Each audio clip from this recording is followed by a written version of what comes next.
What's up guys, this is Naru Samurai here, coming in top 5 WTFs of Vanguard Overdress, episode 2. Careful for spoilers ahead, it's gonna be awesome. See you there.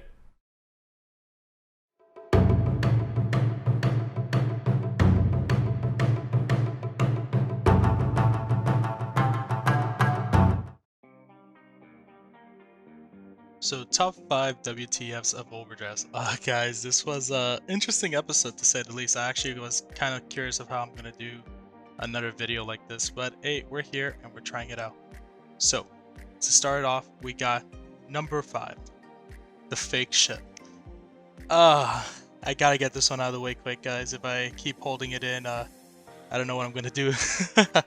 So number 5, the fake ship. The whole episode, the whole trick, I guess, of this episode was to give the audience what they want of Yu and Danji.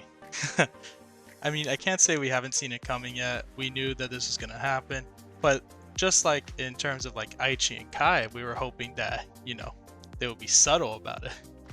But this one just went the whole left direction with Megumi catching them in the most awkward moment of him removing a leaf from his shoulder, and then boom, she has to investigate. And overall, this was a kind of funny interaction for episode 2. It's kind of shocking to see a company that's trying to do a children's card game to like go this route for an episode 2, but hey, it was overall very interesting, and I kind of hoping they don't continue it, because it'd be kind to start looking kind of weird, like a slice of life type of anime. One that I think all of us know very well. Not gonna say, but let's see where they go from there. At number 4, we have Megumi's imagination. So in Megumi's imagination, we're actually looking at how the fake ship affected her overall. So she was really into it. She wanted to know what was going on. She was freaking out. She was like, oh my god, what are we gonna do here?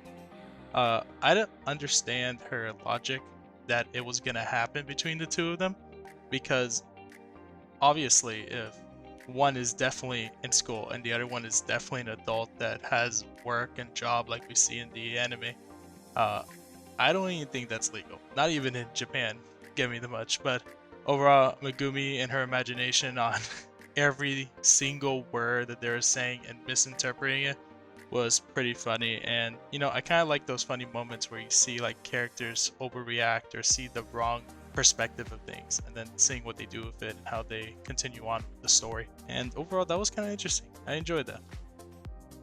And guys, we got number 3, and like I said, this is the majority of the episode. We see a little bit going on between the group of them, I guess you can say. And being able to see that Yu throughout the episode not only is being misinterpreted as being in a love affair with Danji, but is still being called a girl by Seto Tamari, the brand guy that I keep forgetting his name. Oh wait, Zabuza, that was his name, right? And overall, everyone's calling him a girl. Even Danji, I think. Yeah, Danji mentioned that he was like a girl in the beginning of the episode. So overall, it was kind of funny to see that interaction, that he has to remind everybody that he's a boy. Even at the end, when Megumi like accused him of a love affair, he's like, I'm a boy. What am I gonna do? And like, yeah, it could be something else, but at the same time, this is like a kids show and they try to keep it like PG and all that, so they don't try to go like any further with that situation. But I thought it was kind of an interesting dynamic where he had to keep reminding them that he was not a girl. At number 4, we got Easter eggs. Oh my god, guys, I think the most shocking part of the episode was when he was in front of the card shop. In the card shop, we saw Cyqualia Strife, the Aquaforce set that gave us Lambros, which I forget the name of, and then Divine Lightning Radiance. Overall, those were kind of shocking to see, because remember guys, we were told, now we don't know how Cray moves at the same time as Earth, but we assume at a faster rate. Cray has gone 3,000 years into the future, and we now have units that are from 3,000 years in these new sets. And I guess the biggest talk that we all had is, well, do we see Kai or Aichi or any of them ever again? And then people were like, nah bro, they're probably old now, they kind of moved up 20 years. But now we see posters, and like, a good point of this anime that I do enjoy is they try to keep it realistic as I'll keep going forward. But something I do want to mention is that we see posters of sets that come out, and in card shops nowadays, they will only have posters up of new sets coming out or sets that just passed, right? And the closest one we have there that just passed was Lightning Radiance, because it came out right before Clan Selection. And being able to see that they had those cards available to them, I think is going to be a big thing that we want to see in the future, because that kind of will give us like an insight of what's the time frame here and if we can see future Easter eggs. Which are like, I kind of would be happy to see Kai or Aichi again. Not gonna lie, and I think that'll be like an interesting dynamic. Even if they made them and put them on a poster to say that they're a character from the Vanguard anime, that would be kind of clever. But overall, I kind of hope to see more Easter eggs. Let me know what you guys think. Would you guys want to see more Easter eggs too? And what would you like to see? Let me know. But now we get into number 1, the card fight, the simple card fight. And a lot of people, I was actually looking in chat on the premiere when it happened, and a lot of people were upset that there was no animation. And people were like, oh, guess they burnt the animation on episode 1. It's gonna stop watching here. And I was like, that shouldn't be a reason to stop. And what I kind of did enjoy is you weren't hearing all the numbers until you hear 68,000 from Verena, but you got to like see like just like a simple play-by-play of the fight. And like I was saying earlier in the Easter eggs, that they tried to be realistic of what a card fighter is.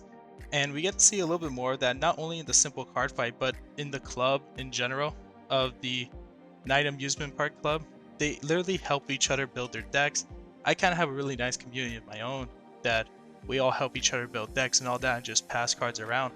And it's kind of nice to see that happen on a episode like this in comparison to like how Aichi just like bumps in and grabs a card and it transforms into an Alfred. It's a little there's a big difference here. We're talking about like things that can never happen and then a realistic type of card game. So I thought that was kind of clever, cute, and like interesting how he got into the game and how he just started off with this simple card fight. Now, one thing that does tick me off, right, is he was able to build a Trickstar deck and now has 4 copies of Trickstar. All right. Okay, we're moving a little bit too fast for you, Yu. I'm kind of shocked that everyone had Trickstars. It's a little interesting. I think you should, if everyone had a Trickstar, you should return the Trickstar you took from Danji. It doesn't make sense to keep that one. But I thought it was kind of nice to see like that simple interaction, and overall realistic it was. Like they're playing a normal card game on a Vanguard playmat that you get from a trial deck. Now theirs looked a lot nicer, so I'm assuming they got theirs printed somewhere. But overall, the dynamic between that and the episode was pretty good. So I can't believe that I forgot this, but I gotta mention it. Danji being not only a construction worker, a nursery worker, but a priest too. Like that was hilarious. Just to see that Danji's like this like overall jack of all trades career worker and doing all these different things was a funny thing to see, to say the least, because we get a little bit like interaction of who Danji is. You know, he's just like a fun-loving guy. He does everything. He enjoys everything. He's like I said before in my first episode, the life at the party, and the guy you want to know at that party. But again, bonus top moment, Danji and his many traits. I actually would say that this was a pretty good episode going forward. Hoping that they don't ship too much in the next coming episodes. I kind of want to see a story now develop with the other characters. One thing I was kind of upset about was we didn't get to see the Keter Sanctuary guy again, nor the other Stoikea player, the bald guy. I was hoping to get a little bit more info on them, but hey, that's what the next episode's all about, right? So this was my episode 2, top 5 moments of Overdress. Let me know what you guys think. Should I continue doing these? There's, I think, around 12 to 13 episodes. So I'm going to probably keep doing this and finish up the season 1. But let me know overall what you think, what I should do better. And hit that like button and subscribe, because I am trying to get into YouTube a bit. And knowing that people are watching it and checking me out always helps me be a little bit more motivated to get that next video out. Other than that, guys, thank you so much for coming by. This is Naru Samurai signing off.